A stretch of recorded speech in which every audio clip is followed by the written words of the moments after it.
Willing to work hard, the freedom to breathe clean air and drink clean water and send your kids to school without worrying if they'll come home. We believe that true freedom gives each of us the right to make decisions about our own life, how we worship, what our family looks like, how many kids we have, who we marry, and we believe that freedom requires us to recognize that other people have the freedom to make choices that are different than ours. That's okay. That's the America. Kla Harrison. Tim Walz.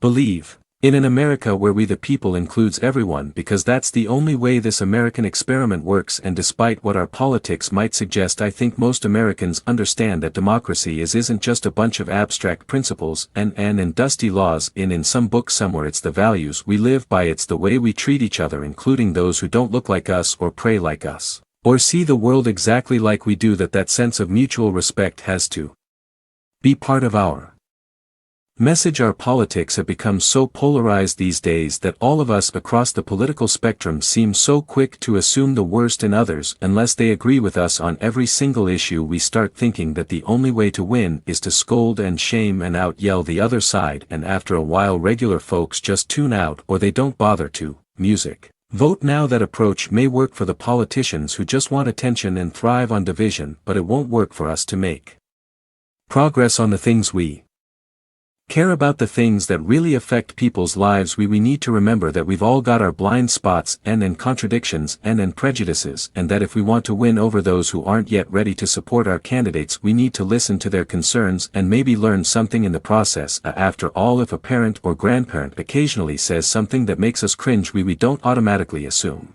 they're bad people. We recognize that the world is moving fast, that they need time and maybe a little encouragement to catch up. Our fellow citizens deserve the same grace we hope they'll extend to us. That's how we can build a true democratic majority that's right, one that can get things done. And by the way, that does not just matter to the people in this country. The rest of the world is watching to see if we can actually pull this off. No nation, no society has ever tried to build a democracy as big and as diverse as ours before, one that includes people that over decades have come from every corner of the globe, one where our allegiances and our community are defined not by race or blood but by a common creed. And that's why when we uphold our values, the world's a little brighter. When we don't, the world's a little dimmer, and dictators and autocrats feel emboldened, and over time we become less safe. We shouldn't be the world's policeman, and we can't eradicate every cruelty and injustice in the world, but America can be and must be a force for good, discouraging conflict, fighting disease, promoting human rights,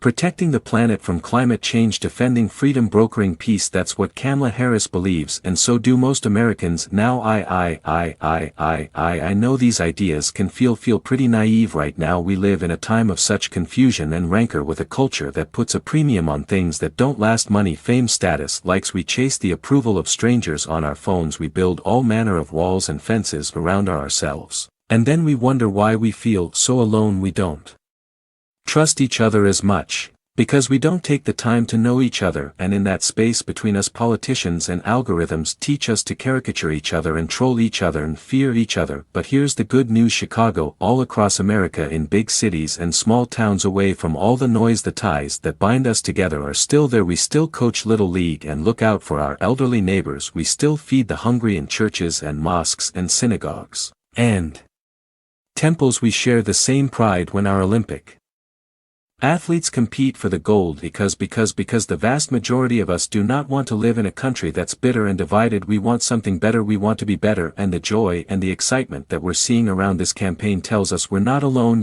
I've spent a lot of time thinking about this these past few months, because as Michelle mentioned, this summer we lost her mom, Miss Maren Robinson, and I don't know that anybody has ever loved their mother-in-law any more than I love mine, and mostly it's because she was funny and wise and the least pretentious person and she always defended me with Michelle. When I messed up, I'd hide behind her. But I also think one of the reasons Mary and I became so close was she reminded me of my grandmother, the woman who helped raise me as a child. And on the surface, the two of them did not have a lot in common. One was a black woman from right here south side of Chicago, right down the way, went to Englewood High School. The other was a little old white Lady born in a tiny town called Peru, Kansas. Now I know there aren't that many people from Peru, and yet they shared a basic outlook on life. They were strong, smart, resourceful women full of common sense who, regardless of the barriers they encountered, and women growing up in the 40s and 50s and 60s, they encountered barriers, they still went about their business without fuss or complaint and provided an unshakable foundation of love for their children and their grandchildren. In that sense they both represented an entire generation of working people who, through war and depression, discrimination and limited opportunity, helped build this country. A lot of them toiled every day at jobs they were often too small for them and didn't pay a lot. They willingly went without just to keep a roof over their fams' heads, just to give their children something better. But they knew what was true, they knew what mattered, things like honesty and integrity, kindness and hard work. They weren't impressed